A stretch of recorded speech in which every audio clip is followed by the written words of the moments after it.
నాయి బ్రాహ్మణ సేవా సంఘం ఉమ్మడి వరంగల్ ఇన్ఛార్జ్ కొడపాక రాజేందర్ అధ్యక్షతన కస్తూరి సతీష్ మాట్లాడారు.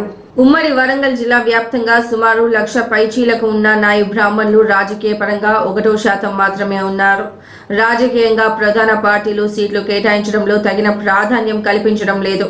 ఏ పార్టీ అయితే తగిన ప్రాధాన్యం కల్పిస్తుందో ఆ పార్టీకి మా మద్దతు ఉంటుందని తీన్మారు మల్లన్న పెట్టబోయే భారీ బహిరంగ సభకు మా మద్దతు తెలుపుతూ ఈ కార్యక్రమంలో బీసీ సంక్షేమ సంఘం ఉమ్మడి జిల్లా అధ్యక్షులు బట్టి శ్యామ్ యాదవ్, కొడపాక రాజేందర్, కస్తూరి సతీష్, సింగారపు రమేష్, వల్లజా రమేష్, కొత్తగట్టు రవిలు పాల్గొన్నారు.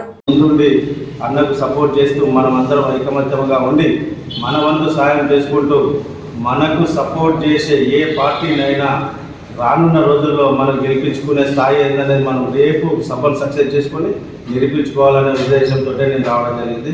నాయి బ్రాహ్మణ సోదరుడు సంఘానికి అనేక విధాలుగా మనం సహాయం చేస్తుంటాం. ఎందుకు అంటే గోడు చేయడం కాల్చి పుట్టిన కాల్చి చనిపోయేంత వరకు మనం ఉపయోగపడుతున్నాం. కానీ మన ఓటు వాళ్ళకు ఉపయోగపడుతుంది, కానీ మనకు మాత్రం సీట్ ఇవ్వడానికి మనకు అర్హత లేనట్టుగా వాళ్ళు భావించడము, నాయకులు చాలామంది అదేవిధంగా మాట్లాడడం జరుగుతుంది. మనము మోటివేషన్ చేస్తేనే ఈరోజు రాష్ట్రంలో ఒక పార్టీ నిలబడుతుంది అంటే ప్రధానంగా ఎవరు పబ్లిసిటీ చేస్తున్నారంటే ముందుగా నాయ బ్రాహ్మణ సోదరుడే పబ్లిసిటీ చేస్తున్నాడు. దానిలో కీలక పాత్ర వహిస్తున్న మనము నిలబడడానికి మాత్రం వెనకడుగు వేయడానికి నాయకుడు మనల్ని అనగారిన పరిస్థితులకు తీసుకోవడం జరుగుతుంది. దయచేసి ఈ రోజు నుంచి మన ఫిబ్రవరి 2వ తారీఖు నుంచి నాయ బ్రాహ్మణ సోదరుడు ఏంది అనేది ప్లస్ బీసీలు అందరం ఐకమత్యంగా ఉండడం వల్ల మనం ఏందనేది నేర్పించుకునే అవకాశం వచ్చింది. దయచేసి రేపు రానున్న రోజుల్లో జరిగే ప్రతి పోరాటంలో నాయ బ్రాహ్మణులు అందరూ ముందుండి మన పాత్ర పోషిస్తూ జనాభా ప్రాతిపదికంగా మనకు ఒక 3 ఎమ్మెల్యే సీట్లు కానీ ఒక ఎంపీ సీట్లు కానీ రావాలి. ఈ రోజు వరకు మనం ఒక అసెంబ్లీలో కానీ పార్లమెంట్లో కానీ రాజ్యసభలో కానీ విధానసభలో కానీ ఒక్క నాయ బ్రాహ్మణులు మన దగ్గర నుంచి తెలంగాణ నుంచి. కారణం ఏంది? మనం ఏదో ఇస్తేనే వాళ్ళు మనం నిలబడడం అనుకుంటాము. నాయ బ్రాహ్మణులకు మా ప్రధానంగా తెలియజేసుకునేది ఏంటంటే ఛాలెంజ్ చేసి చెప్తున్నా, ఇచ్చే స్థాయిని మనం పొందాలి.